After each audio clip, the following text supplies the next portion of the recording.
बचेगा, हिंदू इनकी बात करेगा। आज रत्नागिरीत सकल हिंदू समाजाच्या वतीने जन आक्रोश मोर्चाचे आयोजन करण्यात आले होते।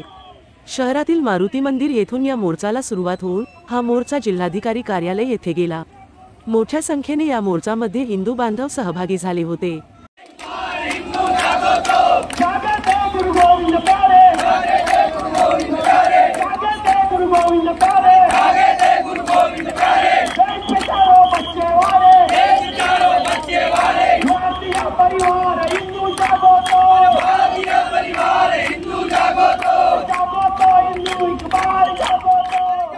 मोर्चा जिल्हाधिकारी कार्यालयाबाहेर पोहोचल्यावर या ठिकाणी एक छोटेखानी सभा झाली।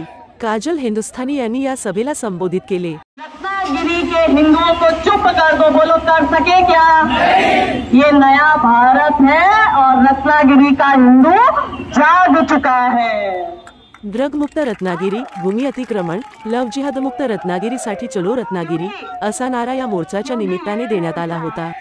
मोर्चाच्या अखेरीला या विविध मागण्यांचे निवेदन जिल्हाधिकारी यांना देण्यात आले। नमस्कार, सकल हिंदू समाज रत्नागिरी यांच्या वतीने आज आपण पुन्हा जिल्हाधिकाऱ्यांना निवेदन दिलेलं आहे।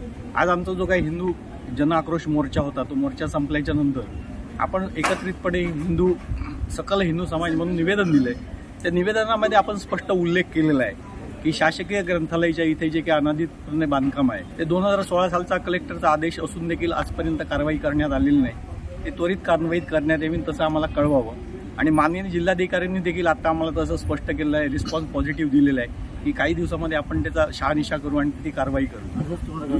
दुसरा विषय जो आहे तो सर्वात महत्त्वाचा की वक्फ बोर्ड म्हणजे उपविभागीय वक्फ बोर्ड कार्यालय जे आहे ते आपल्या रत्नागिरीमध्ये आलेलं आहे आणि खूप खेदाची गोष्ट आहे की केंद्र सरकार आणि महाराष्ट्र राज्याचे मुख्यमंत्री देखील वक्फ बोर्ड हे कायदा जो आहे तो विरोध करत कुठेतरी तो आपल्या हिताचा नाहीये म्हणून त्याला विरोध केला जातोय।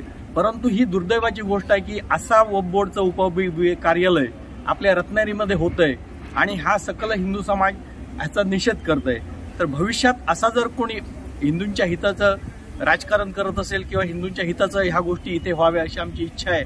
आणि दुसरी गोष्ट म्हणजे काय, आपल्या हिंदू धर्मियांवरती अनन्वित अत्याचार होत आहेत तर ह्या कुठेतरी थांबल्या पाहिजे। हेट स्पीचच्या गोष्टी रत्नागिरीमध्ये घडत आहेत, लव जिहादच्या गोष्टी घडत आहेत, हलाल जिहादच्या गोष्टी घडत आहेत, गोहत्या होत आहेत। तर प्रशासनाने ह्याच्यावरती जास्त कठोरात कठोर कारवाई करावी अशा प्रकारचं निवेदन आपण कलेक्टरना दिलेलं आहे आणि मला आशा आहे की माननीय कलेक्टर साहेब, जिल्हाधिकारी साहेब याच्यावरती विस्तृत चर्चा करतील आमच्याशी आणि योग्य ती कारवाई करतील। जनशक्तीचा बुलंद आवाज म्हणजेच रत्नागिरी खबरदार।